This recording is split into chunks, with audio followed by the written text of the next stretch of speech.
انہی کو لے لیتے ہیں۔ دیکھیں زمین خشک ہو کر پاک ہو جاتی ہے، یہ اصول ہمیں حدیث سے ملا ہے۔ خشک ہو کر پاک ہونے کا مطلب یہ ہے کہ اگر اس پہ کوئی نجاست گری تھی، پھر گرم ہوا، دھوپ یا شدید گرمی کی وجہ سے نہ اس پہ نجاست کا رنگ رہا، نہ کوئی اسمیل وغیرہ آ رہی ہے، تو یہ زمین پاک کہلائے گی۔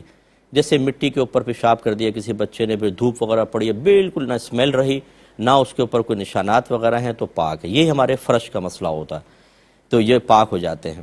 اب اگر آپ کا دل نہیں مان رہا تو بہرحال آپ اس کو پاک کر سکتے ہیں، یعنی پانی باقاعدہ بہا سکتے ہیں، یا کوئی مطلب فنائل وغیرہ کا پوچھا وچا مار کے چھوڑ دیں۔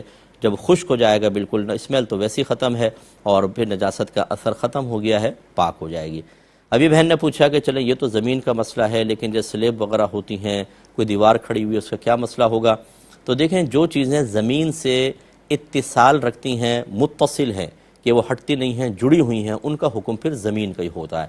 تو چنانچہ یہ تو مطلب دیوار آپ نے کہا یا سلیب وغیرہ کہی، یہ جو درخت ہوتے ہیں اور یہ جو گھاس وغیرہ کھڑی ہوتی ہے، اس کے اوپر اگر پیشاب کر دیں تو یہی زمین والا حکم ہوتا ہے کہ جب تک وہ مطلب اس پہ نجاست کا اثر ہے، ناپاک ہیں، اور خشک ہو گئے تو پاک ہو جائیں گے۔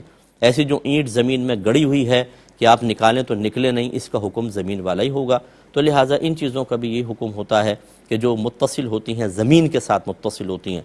اب اگر یہ مطلب ایک جیسے کچن کی سلیب ہے، اس کے اوپر ہو جائے تو یہ تھوڑا سا مطلب اس کو زمین سے اتصال نہیں کہتے، دیوار سے اتصال کہتے ہیں، ان کو پاک کر لیں تو بیسٹ ہے اور بہتر ہے۔ لیکن ان میں بھی یہ اصول ہو سکتا ہے کہ اگر آپ اس پر اچھی طرح کپڑا وپڑا پھیر دیں اور وہ ہوا وغیرہ سے خشک ہو جائے تو وہ پاک مانی جائیں گی، پانی بہانا لازم نہیں ہوگا، کیونکہ بہرحال کسی نہ کسی طرح زمین سے اتصال ہے اس کا۔